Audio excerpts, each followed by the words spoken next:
K Antony ആവശ്യപ്പെട്ട Sivagiri judicial commission report നിയമസഭാ വെബ്സൈറ്റിൽ നേരത്തെ ഉള്ളതാണ്. ഈ റിപ്പോർട്ട് പുറത്തുവിടണം എന്നായിരുന്നു ആന്റണിയുടെ ആവശ്യം. ശിവഗിരിയിൽ പോലീസ് അതിക്രമം നടന്നിട്ടില്ല, അക്രമാസക്തമായ ജനക്കൂട്ടമാണ് ലാത്തിചാർജിന് കാരണം. ഒന്നോ രണ്ടോ പോലീസുകാരുടെ പെരുമാറ്റം സേനയുടേതായി കാണാനാവില്ലെന്നും റിപ്പോർട്ടിൽ പറയുന്നുണ്ട്. അതേസമയം ശിവഗിരി മുത്തങ്ങ സംഭവങ്ങളിൽ കെ ആന്റണി തന്നെ മറുപടി നൽകിയത് നേട്ടമാണ് എന്നാണ് ഒരു വിഭാഗം കോൺഗ്രസ് നേതാക്കളുടെ വിലയിരുത്തൽ. എന്നാൽ പ്രതിപക്ഷ മറുപടി ശക്തമല്ലാത്തത് കൊണ്ടാണ് ആന്റണിക്ക് വാർത്താസമ്മേളനം വിളിക്കേണ്ടി വന്നത് എന്നാണ് മറുവിഭാഗത്തിന്റെ വാദം. പഴയ പോലീസ് നടപടികളെക്കുറിച്ച് മുഖ്യമന്ത്രി നിയമസഭയിൽ പറഞ്ഞപ്പോൾ അത്ഭുതം തോന്നിയെന്ന് തിരുവഞ്ചൂർ രാധാകൃഷ്ണൻ. പിണറായി കൂടി അംഗമായ സർക്കാരാണ് ശിവഗിരി ജുഡീഷ്യൽ റിപ്പോർട്ട് അംഗീകരിച്ചത്. മുഖ്യമന്ത്രി അവസാനം പ്രസംഗിച്ചതുകൊണ്ടാണ് പ്രതിപക്ഷത്തിന് സഭയിൽ ഇടപെടാൻ കഴിയാഞ്ഞതെന്നും തിരുവഞ്ചൂർ പറഞ്ഞു. യഥാർത്ഥത്തിൽ ശ്രീ പിണറായി വിജയൻ ഇത് നിയമസഭയിൽ പറഞ്ഞപ്പോൾ എനിക്ക് അത്ഭുതമാണ്. ശ്രീ പിണറായി വിജയൻ കൂടി അംഗമായിട്ടുള്ള ക്യാബിനറ്റ് നായനാറിന്റെ ഗവൺമെന്റാണ് ആ കമ്മീഷൻ റിപ്പോർട്ട് അംഗീകരിച്ചത്. ഒരു തെരഞ്ഞെടുപ്പ് വരുന്നതിന്റെ തൊട്ട് മുമ്പ് 7-8 മാസം മുമ്പ് ഈ പഴയ ആയുധമെടുത്ത് തേച്ചു മിനുക്കി പറയാൻ ശ്രമിക്കുന്നത് മുഖ്യമന്ത്രിയെ പോലെ ഒരാളിനെ ചേർന്നതാണോ എന്ന് അദ്ദേഹം ആലോചിച്ചാൽ മതി. അദ്ദേഹം കൊടുത്ത അംഗീകാരത്തിന് വിരുദ്ധമായിട്ട് അദ്ദേഹം തന്നെ ഇപ്പൊ പറയുകയാണ്.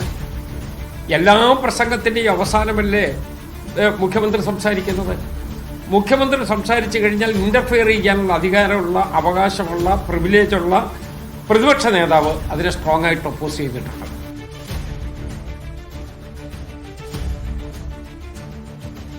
മുത്തങ്ങയിലെ പോലീസ് നടപടി UDF തീരുമാനപ്രകാരം തന്നെയാണെന്ന് കോൺഗ്രസ് നേതാവ് കെ മുരളീധരൻ. സായുധ കലാപം തടയാനാണ് ശ്രമിച്ചത്. അദ്ദേഹത്തിന്റെ കാലത്തെ വിഷയമായതിനാൽ ആണ് ആന്റണി പ്രതികരിച്ചതെന്നും മുരളീധരൻ പറഞ്ഞു. ഇന്നിപ്പോൾ കോൺഗ്രസിന്റെ മുൻ മുഖ്യമന്ത്രിമാരിൽ ജീവിച്ചിരിക്കുന്ന അദ്ദേഹമാണ്. അതുകൊണ്ട് അദ്ദേഹത്തിന്റെ കാലഘട്ടത്തിനെ കുറിച്ച് നടത്തിയ വിമർശനങ്ങൾക്ക് അദ്ദേഹം മറുപടി പറഞ്ഞു. അതല്ലാതെ നിയമസഭയിൽ ആരും പ്രതിരോധിക്കാനില്ലാത്തതുകൊണ്ടല്ല. അദ്ദേഹത്തിനാണല്ലോ കാര്യങ്ങൾ കൂടുതൽ വ്യക്തമായിട്ട് അറിയും. വന്യമൃഗ സങ്കേതങ്ങളിലൊക്കെ സായുധ കലാപത്തിൻ്റെ മോഡലിലാണ് അന്ന് ഗോത്ര മഹാസഭയുടെ നേതൃത്വത്തിൽ കടന്നുകയറ്റുണ്ടായത്. അന്നത് പ്രതിരോധിക്കാൻ UDFിൻ്റെ നേതൃത്വത്തിൽ തന്നെ എടുത്ത തീരുമാനമാണ്. ആ തീരുമാനമാണ് പോലീസ് നടപ്പാക്കിയത്. മുത്തങ്ങ വെടിവെപ്പിൽ നൂറ്റാണ്ടുകൾ കഴിഞ്ഞാലും മാപ്പ് അർഹിക്കുന്നില്ലെന്ന് CK ജാനു. ഇപ്പോഴും ഭൂമി ആദിവാസികൾക്ക് ലഭിച്ചിട്ടില്ല. അതിന് പരിഹാരം ലഭിച്ചാലേ മാപ്പ് നൽകാൻ കഴിയൂ. താൻ ഉൾപ്പെടെയുള്ള ആദിവാസി സമൂഹം അനുഭവിച്ച മർദ്ദനത്തിന് എന്താണ് മറുപടിയെന്നും ജാനു ചോദിച്ചു. കെ ആന്റണിക്ക് വൈകിയ വേളയിലെങ്കിലും തിരിച്ചറിവ് വന്നത് നല്ലതാണെന്നും ജാനു പറഞ്ഞു. വൈകിയ സമയത്ത് അവിടെ ചെയ്തത് തെറ്റായിപ്പോയി എന്നുള്ള ഒരു തിരിച്ചറിവ് വരുന്നത് സ്വാഗതാർഹമാണ്. അവർക്ക് ഭൂമി കൊടുത്ത് അവർ പുനരധിവസിപ്പിച്ചിട്ടുണ്ടായിരുന്നെങ്കിൽ അവകാശങ്ങൾ നടന്നു കിട്ടി എന്ന് അവർക്ക് മനസ്സുകൊണ്ട് മാപ്പ് കൊടുക്കാൻ സാധിക്കുമായിരുന്നു.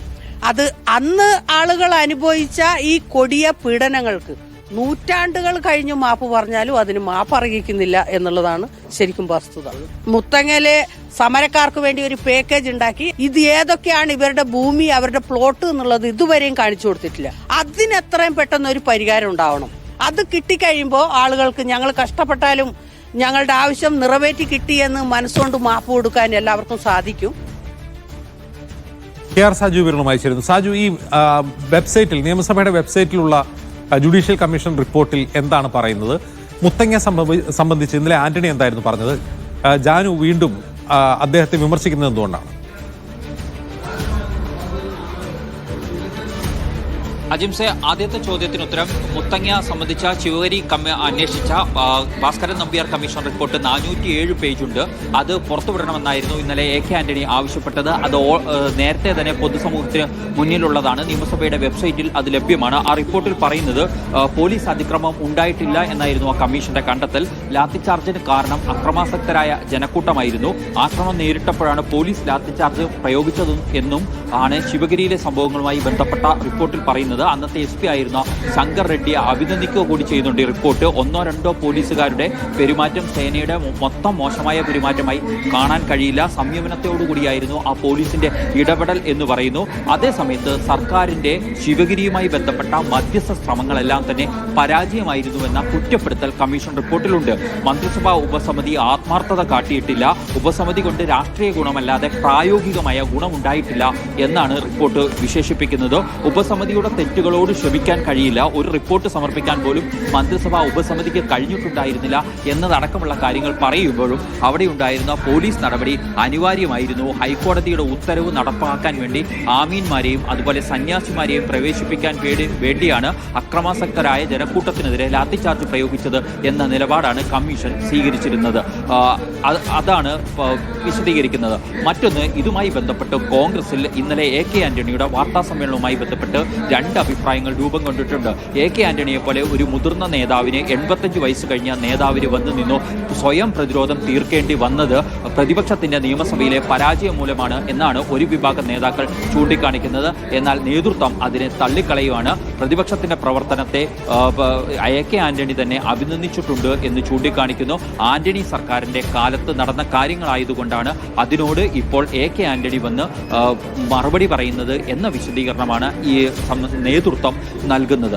അതേസമയത്ത് മറുഭാഗം ചൂണ്ടിക്കാണിക്കുന്ന ഏറ്റവും പ്രധാനപ്പെട്ട കാര്യം ഈ വിഷയങ്ങളിൽ ഇന്നലെ കഴിഞ്ഞ ദിവസം നിയമസഭയിൽ നടന്ന ചർച്ചകളിൽ അടക്കം കൃത്യമായ പ്രതിരോധം തീർക്കാൻ പ്രതിപക്ഷത്തിന് കഴിഞ്ഞില്ല. ഭരണപക്ഷം അതിനെ നേട്ടമാക്കി മാറ്റുകയും ചെയ്തു. ഈ ഒരു പശ്ചാത്തലത്തിലാണ് 21 വർഷം ആയി കേരള രാഷ്ട്രീയത്തിൽ നിന്നും വിട്ടുനിൽക്കുന്ന AK ആന്റണിക്ക് തന്നെ തന്റെ കാര്യങ്ങൾ വിശദീകരിക്കാനായി വരേണ്ടി വന്ന് അത് വരുമ്പോൾ പോലും ഒരു ദുഃഖം തനിക്കുണ്ട് എന്ന് വിശദീകരിച്ചുകൊണ്ടാണ് AK ആന്റണി അതിലേക്ക് പോയിട്ടുള്ളത്.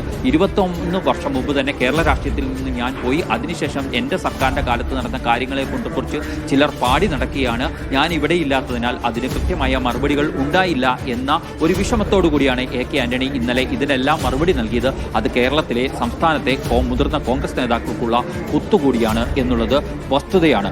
മുത്തങ്ങയുമായി ബന്ധപ്പെട്ടതാണ് ശിവഗിരിയോടൊപ്പം തന്നെ ഇന്നലെ AK ആന്റണി ചൂണ്ടിക്കാണിച്ച കാര്യം. അത് ദേശീയ വന്യജീവി സങ്കേതമായതിനാൽ അതിൽ ആർക്കും കുടിൽക്കെട്ടി താമസിക്കാൻ കഴിയില്ലായിരുന്നു.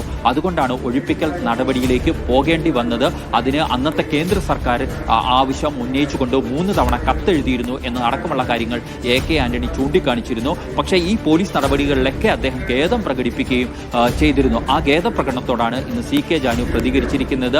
അത് കാലം കുറെ കഴിഞ്ഞപ്പോഴുള്ള വൈകി ഉദിച്ച ഒരു വിവേകമാണ് എന്ന രീതിയിൽ. ഒപ്പം തന്നെ തൻ്റെ സർക്കാരിൻ്റെ കാലത്താണ് ആദിവാസികൾക്ക് ഏറ്റവും കൂടുതൽ ഭൂമി നൽകിയെന്ന അവകാശവാദം ഇന്നലെ AK ആന്റണി മുന്നോട്ട് വെച്ചിരുന്നു. എന്നാൽ മുത്തങ്ങ സമരത്തിന്റെ പേരിൽ പിന്നീട് ഈ ആളുകളെ ഒന്നും പുനരധിവാസം അല്ലെങ്കിൽ അതുമായി ബന്ധപ്പെട്ട പാക്കേജുകൾ പൂർണ്ണമായും നടപ്പിലാക്കിയില്ല എന്ന വിമർശനമാണ് CK ജാനു ഇന്ന് ഉന്നയിക്കുകയും ചെയ്തിരിക്കുന്നത്. അജിംസ് സാജു, ഇവിടെ ആന്റണി വന്ന് വാർത്താ സമ്മേളനം നടത്തിയതോടുകൂടി ഒരു അജണ്ട മാറിയതായി തോന്നുന്നുണ്ടോ മൊത്തത്തിൽ?